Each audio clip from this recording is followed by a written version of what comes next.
ব্যক্তিগতভাবে আমি তথ্য মন্ত্রণালয়ের দায়িত্বে ছিলাম এবং আমাদের জন্য আরও দুর্ভাগ্যজনক আজকে যেই আমরা শব্দটা ব্যবহার করছি মব ভায়োলেন্স, এই শব্দটার সাথে প্রথম দিকে আমি একমত হতাম না বা আমরা এটার বিরোধিতা করতাম, কারণ আমরা যাদের বিরুদ্ধে লড়াই করেছিলাম তাদের পক্ষ থেকেই পুরো জুলাই গণঅভ্যুত্থানকে প্রথম থেকে বলা হয়েছে মবক্রেসি।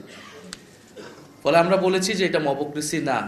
আমরা অনেক কিছু বলেছি, গণঅভ্যুত্থান, বিপ্লব পরবর্তী পরিস্থিতিতে দেশে অনেক কিছু হয়, পুলিশ নাই, মানুষের অনেক ক্ষোভ, 16 বছরের পুঞ্জীবিত ক্ষোভ। কিন্তু 1.5 বছর পার হয়ে গিয়েছে, এখন যেটা হচ্ছে এটা সম্পূর্ণভাবে পরিকল্পিত অপরাধ হচ্ছে এবং এটা পুরো দেশের রাজনীতি, নির্বাচন সেটাকে একদিকে নিয়ে যাওয়ার জন্য এই পরিকল্পনা চক্রান্ত।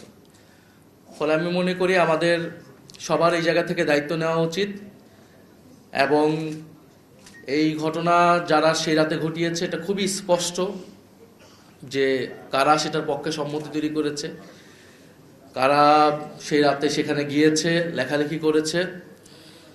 আমার মনে হয় যে সেটা সরকারের উচিত হবে।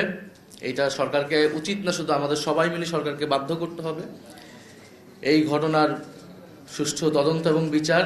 একই সাথে শরীফ ওসমান হাদিকেও যারা এইভাবে গুলিবিদ্ধ করলো প্রকাশ্য, ঢাকা শহরে একজন এমপি পদপ্রার্থী এবং জুলাই গণঅভ্যুত্থানের মুখ, সেই বিষয়টাকেও আমাদের সুরাহা করতে হবে।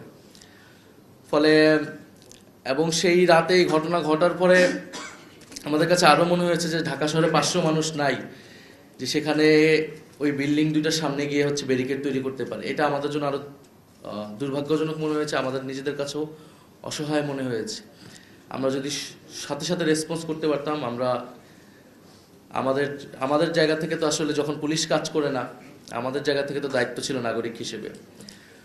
ফলে আমরা চেষ্টা করেছি এবং সবার প্রতি এই আহ্বানটাই থাকবে যে জুলাই গণ অভ্যুত্থানের নামে এই ধরনের কোনো কিছু আমরা বিন্দুমাত্র অ্যালাউ করব না এবং কোনো কিছুর নামেই এই ধরনের ঘটনা, মিডিয়ার উপর আক্রমণ, প্রতিষ্ঠান ভাঙচুর, যেটা আইনের শাসনকে ব্যাহত করবে, এরকম কোনো কিছুর পক্ষে যারা বা সম্মতি তৈরি করবে তাদের বিরুদ্ধে আমাদের ব্যবস্থা নিতে হবে। ধন্যবাদ সবাইকে।